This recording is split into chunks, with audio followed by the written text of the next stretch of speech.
For better picture quality, adjust tracking control on your VCR.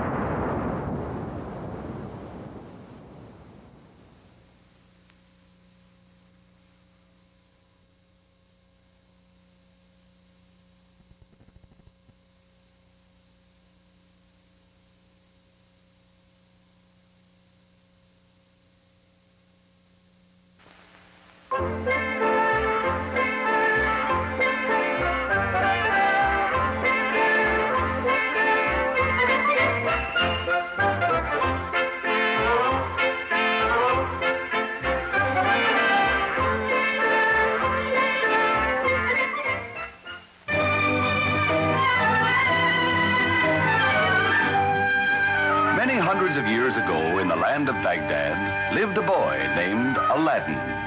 He and his mother were very poor. So poor, in fact, that they often went hungry. Mother, is there nothing else for supper tonight? Nothing but this piece of black bread. Oh, how I wish your father were still alive.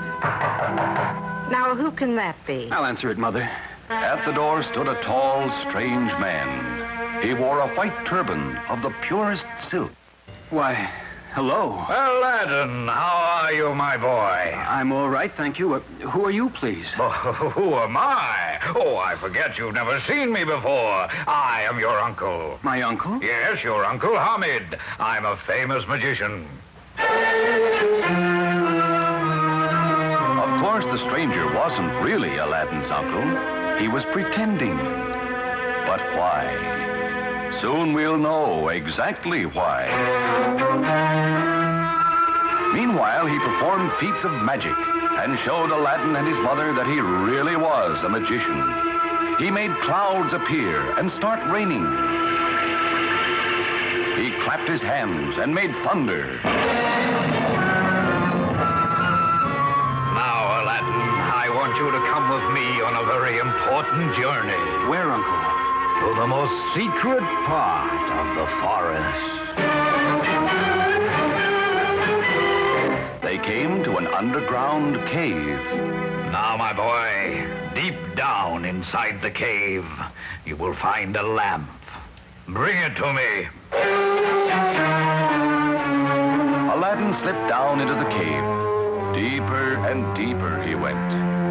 Finally, he came upon a lamp. An old, dirty lamp that looked absolutely worthless. Could this be what he wants? Suddenly, a strange feeling came over Aladdin. He felt that he must not give up the lamp, but keep it for himself. For a long time, Aladdin remained silent, refusing to give up the lamp. I'll seal him in forever. The magician intoned some mysterious words, and a huge rock of the cave, sealing it off. Then he left, never to return. Poor Aladdin. He stood inside the pitch-black cavern holding the lamp and not knowing what to do. In the darkness, he stubbed his toe and fell heavily on the ground. Oh! Then, to his amazement, the cave was filled with light that flowed from a huge genie that appeared out of nowhere. You called, Master? Who are you? The slave of the lamp. Whenever you rub the lamp, I appear to grant you your every wish. Rub the lamp? Oh, I must have rubbed it by accident when I fell. That is true, Master. Now command, and I obey. Aladdin's first thought was for his mother. My mother has worked hard all her life, O Genie. I wish her good things to eat and fine clothes and a comfortable home. Your wish is granted, my master. Come and see. In an instant, Aladdin was home again. Mother, I'm back. My son, look, a wonderful thing has happened. And indeed, his mother was now dressed in fine clothes and lived in a fine house. Suddenly, there was a sound from the street, the sound of royal music. Aladdin sprang to the window and saw the Sultan passing by in his carriage, and with him was his beautiful young daughter. For years, Aladdin had secretly been in love with her. But how could he, unknown and the son of a widow, hope to marry the Sultan's daughter? How could he even enter the Sultan's palace without being stopped by the guards? Then Aladdin had an idea. The lamp. Here, let me rub the lamp. What do you wish, my master? Take me to the palace of the Sultan. Your wish is granted, my master. Who are you? My name is Aladdin. I love you and wish to marry you. But how can that be? I am promised to another, Mephisto, son of the Grand Visor. He rubbed the magic lamp. What do you wish, master? Form an army of invaders. Have them appear at the gates of Baghdad, but to harm no one. Your wish is granted.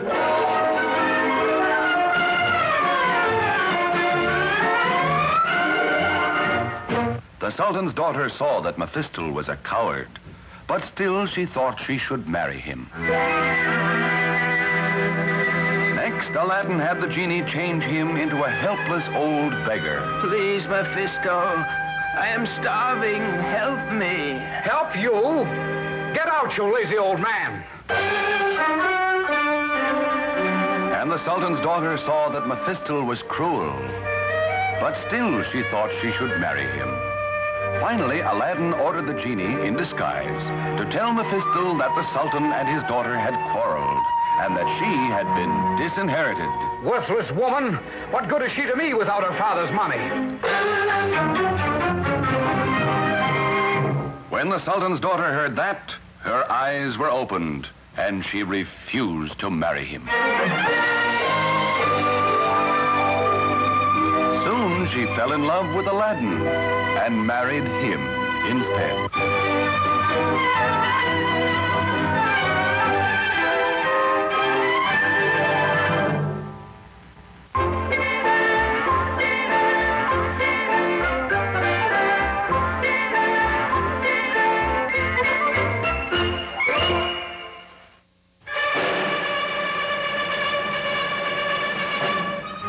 Many years ago, the brave armies of Greece and Troy were locked in a long, bitter war. The Trojans had captured a beautiful Greek princess named Helen and held her within their fortress city of Troy. It did not seem possible that any man could break into the fortress city of Troy. For days, weeks, months, the Greek soldiers from their camp on a beach near the city assaulted the walls of Troy, but they were always beaten back. Then Ulysses, a great leader of the Greeks, said to his men, "I have a plan. It is dangerous, but if it works, the Trojans themselves will take us through the gates of their city." At the order of Ulysses, the Greek soldiers set to work cutting down huge trees, making the wood into planks. From the towers of Troy, the Trojan soldiers watched a big building grow taller and taller day by day until it was 6 stories high. And when the Greeks pulled away all the work ladders and scaffolds, there stood a huge wooden horse, 80 feet tall.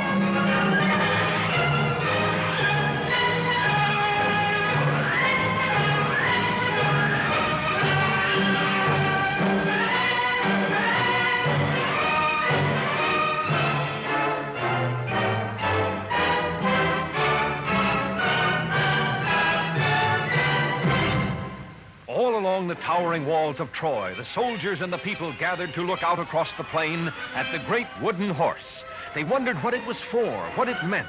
The Trojans did not know that Ulysses and 5 Greek soldiers lay hidden in a dark, secret passage inside the wooden horse.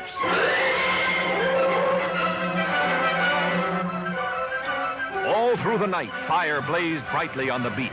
The Greeks were burning their tents just as if they were giving up their camp and sailing back home.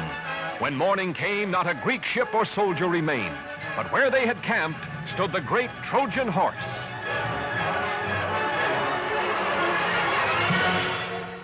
The Trojan people poured out of the city to the beach so they could look more closely at the strange wooden animal.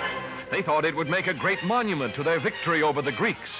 The Princess Cassandra, daughter of the king of the Trojans, warned her people of this Greek gift, but no one would listen. The Trojans decided to pull the great horse inside the walls, into the city of Troy itself.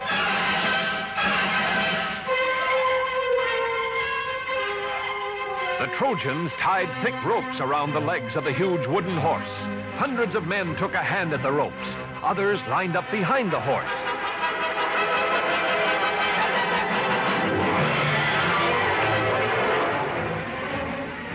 Whooping and hollering, laughing at the Greeks who had never been able to scale the towering walls of Troy, the Trojans tugged and pushed and pulled the huge wooden horse slowly from the beach, over the plains, and through the gates of Troy.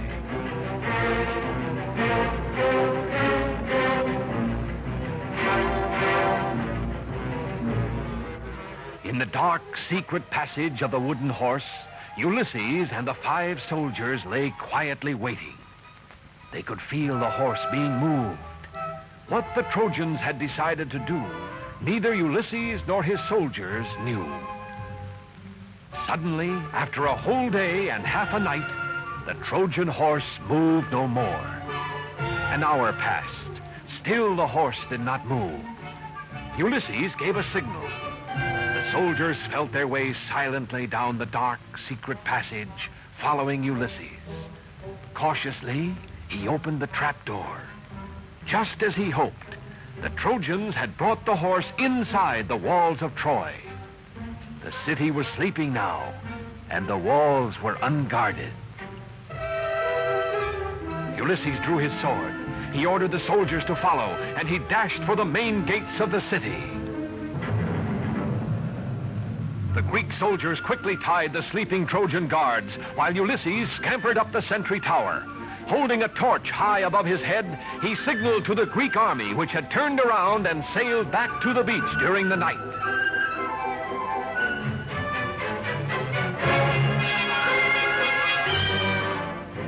And even as Ulysses and his men opened the gates of Troy, the Greek army was marching across the plain. Caught completely by surprise, the Trojans were easily defeated by the Greek soldiers, who found their beautiful princess and took her back safely to Greece. And brave Ulysses was named the greatest of the Greek heroes.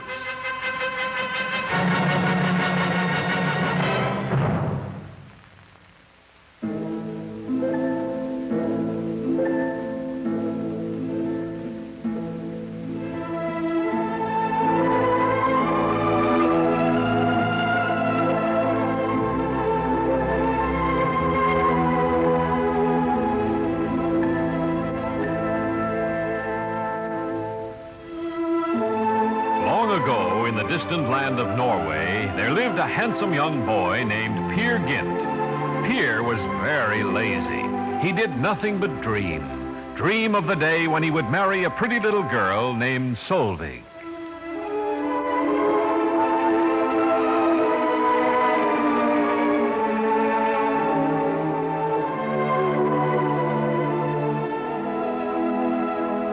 Lived near the ocean, and like many other Norwegian boys, had his own boat, which one day he would sail all by himself. Pier's friends worked hard mending sails and learning all the jobs a sailor had to know, but Pier always said, "Tomorrow will be time enough." Solveig told Pier he should get busy, but Pier would only laugh, and he never did get around to learning all the things a sailor must know.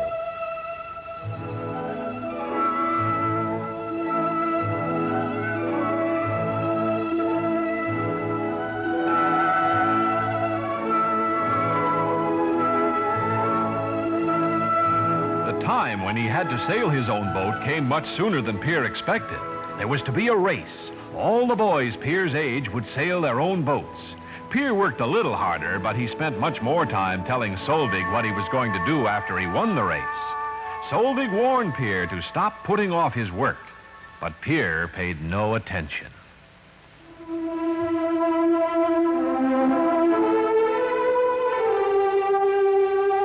sky was dark and the wind was strong on the day of the race. In the distance, Pierre could see huge storm clouds. Suddenly, he wished he had learned more about sailing and had worked on his boat. What would happen to him if he were caught all alone in his boat at sea in a big storm? Pierre would not even have gone into the race, but he had told Solvig how he was going to win. Now he was ashamed to quit.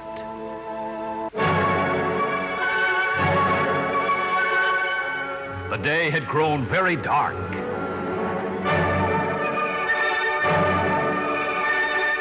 The little boats were already far from shore.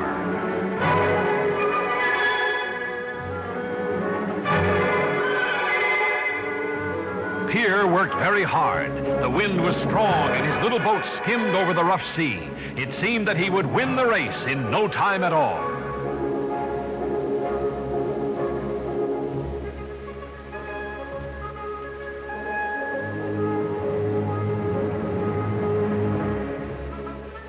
The young men who sailed the other boats watched their course. They watched the sky and they watched the shore for a storm warning. They did not sail as fast as Pierre because they knew the time to run before the wind had not yet come.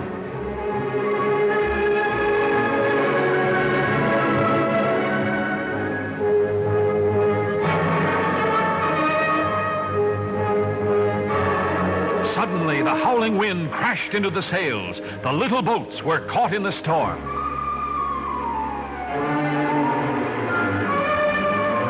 The other boats were on their way back to shore, but Pierre could not turn about. He couldn't haul down the sail. Water smashed into the boat. The mast creaked. The seams of the boat began to open. It was too late now to fix them. Pierre didn't know what to do.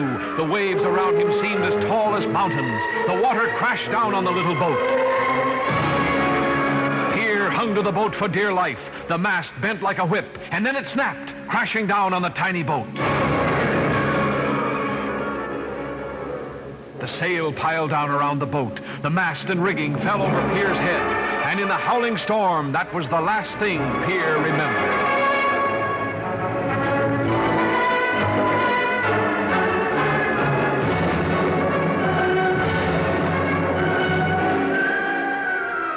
The storm passed as quickly as it came. Completely wrapped in its canvas sail, Pierre's boat washed on shore. When Solvig and the townspeople rushed to Pierre's tiny ship, they found him inside. He was wet and cold, and he couldn't remember what had happened. But he said to Solvig, "I have been very lucky, and from now on, Solvig, I'm going to be a good sailor and do my work when it has to be done."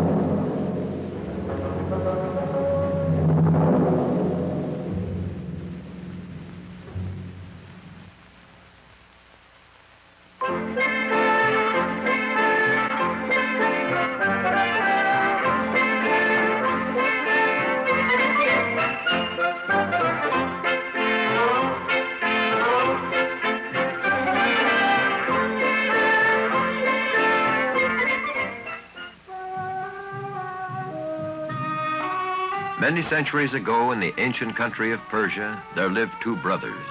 Qasim Baba was wealthy and lived in a big house, while Alibaba was poor and only had a small dwelling near the edge of town. Every day, Alibaba went into the forest to work as a woodcutter.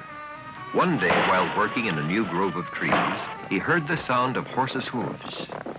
Knowing robbers had attacked people in these woods, he cautiously climbed a tree to watch. There, in a clearing by a huge rock, he saw a band of thieves. He counted 40 in all. The leader faced the rock and called out, "Open sesame!" And a strange thing happened. Alibaba couldn't believe his eyes. The rock had opened up like a giant door, revealing a cave beyond. The thieves marched into the cave carrying their sacks of stolen goods. Alibaba realized what he had discovered. It's the thieves' treasure hideout. Soon the 40 thieves returned from within the cave. After mounting their horses, the robber chief shouted, "Close sesame!"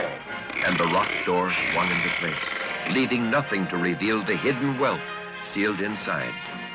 Then, while the amazed Alibaba watched, the thieves rode away.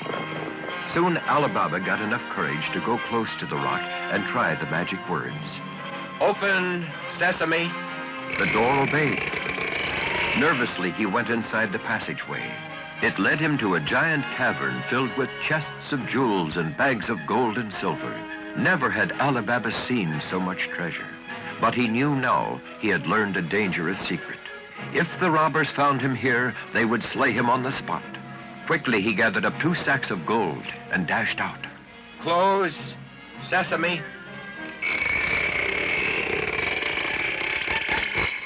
Alibaba hurried for home. He told the story to his wife, but she said it was wrong to keep the money. It was stolen and must be returned to its true owners.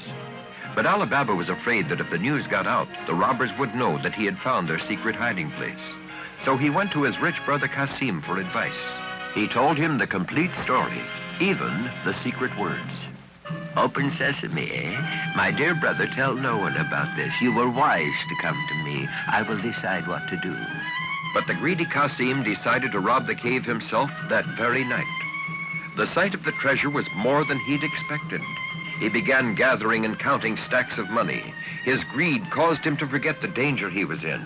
I shall be richer than a Maharaja! The bandits had returned. Kasim Baba cringed in terror as they crowded around him. The angry thieves beat Kasim with swords and clubs, then left him to die, tied to a post as a warning to others who might want to steal the treasure. The next day, not finding his brother at home, Alibaba decided to go to the cave once more. Inside, he found his brother half dead. Kasim, what have they done to you, my brother? But the brother could not speak. I must get him to a doctor at once. Later, the robbers returned to their cave and found their victim gone. Someone else knows our secret. Go to every doctor in town and find out who has treated a wounded man. So the 40 thieves went to track down their captive. Early that evening, an oil merchant stopped at Alibaba's house and knocked on the door.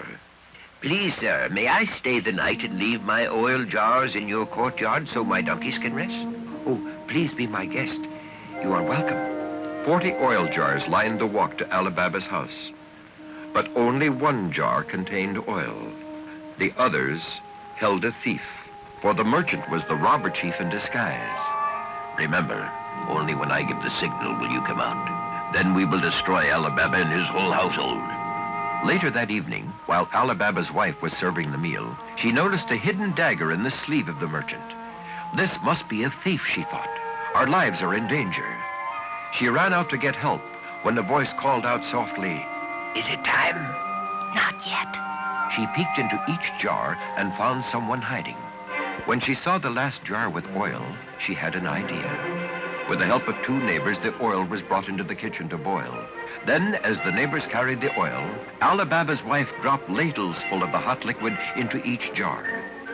Out popped the thieves in pain and terror. Confusion turned to panic, and the thieves were routed. Off into the night they sped, never to return. What is that? Alibaba and the disguised robber chief heard the noise. My men have come out early to destroy your household, so now I must make short work of you. But Alibaba's wife and the neighbors captured the robber chief in one of his own jars. With the danger from the thieves past, Alibaba turned over the secret treasure to the authorities. His reward from the grateful citizens was so large that Alibaba and his family were comfortable for the rest of their lives. When all the treasure was gone, the mysterious cave doors closed, never to open again.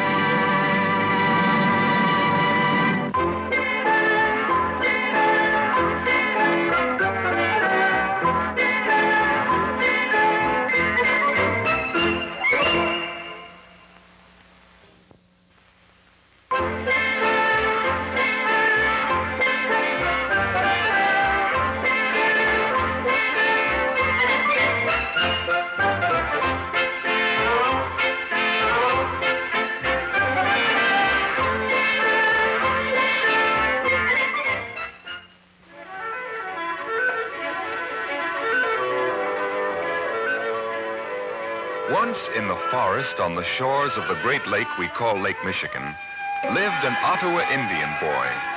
The boy had a name, but everyone had forgotten it. They called him Lazy Bones, but they said it with a smile, for the boy wasn't really lazy. It was just that he was always watching, always wandering by himself. Sometimes he would watch the women pounding corn into meal. Sometimes the boy watched the men before a hunt making arrowheads out of flint.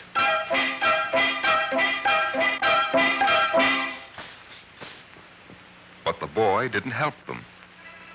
Instead, he went by himself, far into the woods, always quiet, always watching. He saw where the red squirrel hid its nuts. He saw where the deer drank and where the wolverine left his big paw marks. He had one friend, a little girl named Gray Fawn, and he told her stories about the woods.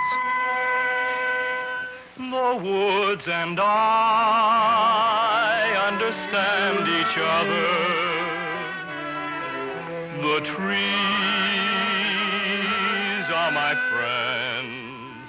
The birds and bees are my friends, and the animals come at my call. Oh, ooh, for they are all my friends. One morning, Gray Fawn went to gather berries, and by late afternoon she had not yet returned. The men of the tribe found her moccasins near the lake, but they didn't find Gray Fawn. The chief, her father, cried angrily, "She must have been captured by the Saginaws." The men painted their faces and prepared for war.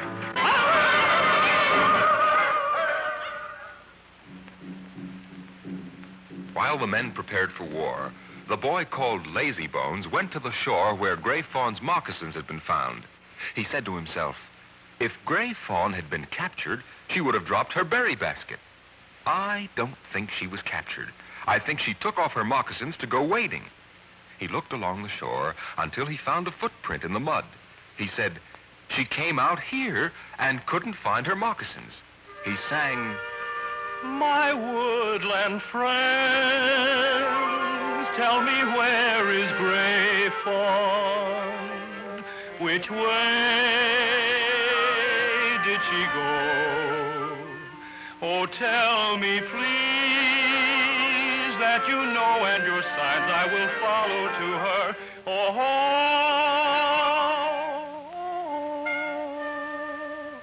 Gray Fawn and I are your friends. When the boy sang the song, a porcupine that had been gnawing young willow shoots stopped and stared at him. The boy said, I think Gray Fawn went this way to gather willow splints for a basket. He looked, and he found places where the willow shoots had been broken. He followed the trail among the willows into the forest. My woodland friends, tell me where is Gray Fawn? A squirrel ran down a tree trunk and stopped, his nose pointing. The boy looked and saw where Gray Fawn's bare feet had disturbed the leaves. Which way did she go? A rabbit jumped out of some bushes, and the boy looked and saw where Gray Fawn had pushed through.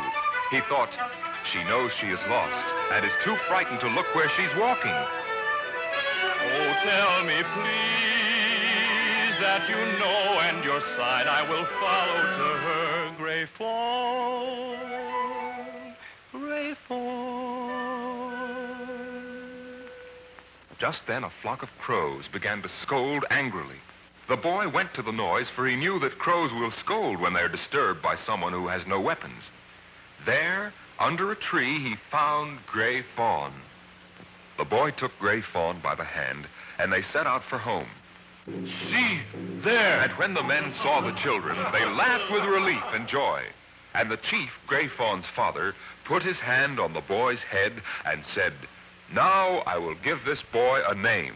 I will call him Little Hawk, for he has the sharpest eyes of all the Ottawas.